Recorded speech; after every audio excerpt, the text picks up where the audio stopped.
임팩트는 여러분들이 생각할 때 좀 용어가 생소하기도 하지만 최근 한 몇 년간 굉장히 많이 쓰는 용어로 등장을 합니다.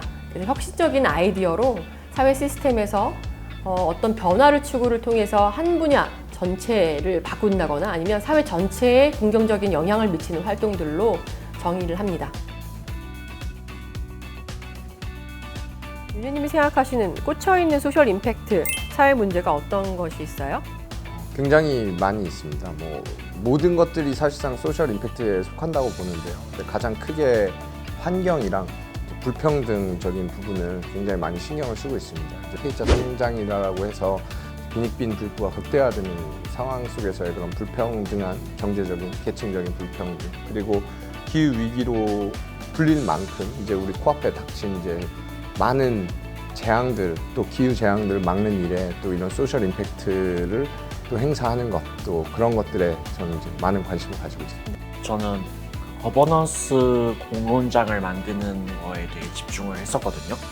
그러니까 결국에는 사람들이 모여서 얘기를 나눌 수 있는 자리가 많아져야 되고 그걸 통해서 청년의 목소리 혹은 청년 정책들이 만들어지는 과정에 있어서 그 의사결정 과정에 청년이 개입할 수 있어야 된다는 문제의식을 좀 많이 가지고 있었고, 성남시뿐만이 아니라 경기도로 넓혀서 경기도 내에서 이런 거버넌스 관련 활동을 하는 활동가분들과 이렇게 네트워킹을 한다거나 이런 활동을 좀 지금도 계속 하고 있습니다. 시민단체들이 결국에 필요로 하는 거는 법과 제도거든요. 근데 결국에는 정치적인 문제로 귀결될 수밖에 없다. 대부분의 사회 문제들이. 그래서 지금 제가 생각하는 거는 그런 궤적들을 따라서 정치적으로 풀어내서 이런 것들을 좀 더 나은 세상, 함께 잘 사는 세상을 만들기 위해서 정치적인 부분으로 소셜 임팩트를 주고 싶다라는 게 지금의 가장 제 주안점입니다. 저는 소셜 임팩트에서 그 임팩트의 크기는 중요하지 않다고 생각을 해요.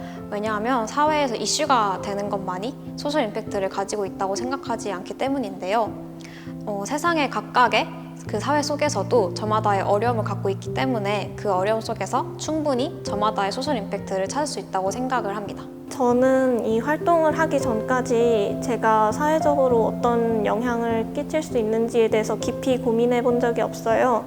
이게 수업에서 개인 프로젝트나 팀 프로젝트를 하지 않는 이상 내가 사회에 어떤 역할을 할 수 있는지에 대해서 깊이 생각해 볼 수가 없는데, 직접 내가 만든 작품으로 다른 사람들이 행복해하는 모습, 그리고 사회적으로 어떤 변화를 줄 수 있는지에 대해서도 직접 경험하면서 오히려 자신감을 더 많이 얻었습니다. 그래서 혹시 활동을 망설이거나 하는 청년들이 와서 한번 진행해 봤으면 좋겠습니다.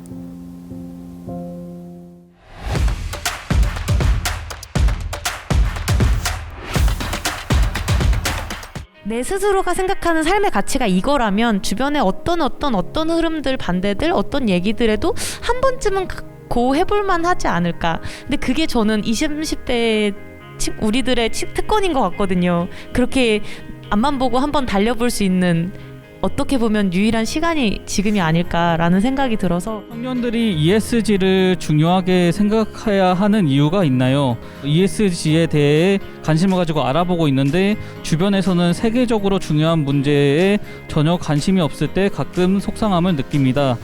라고 이제 질문을 주셨는데요. 요즘 되게 핫한 주제죠. ESG. 여기 ESG에 대해서 혹시 한번 답변 부탁드립니다. 네, 제가 저 질문을 선택한 이유는 ESG를 대답하고 싶어서가 아니라 마지막 말 때문이었어요. 속상함을 느낍니다래요. 너무 그 고민이 전달이 된달까요? 왜 우리가 원하는 사회가 이런 식으로 잘 풀리지가 않지? 라는 그 질문자의 답답함이 녹아있는 것 같아서 딱 제 이름을 적었습니다.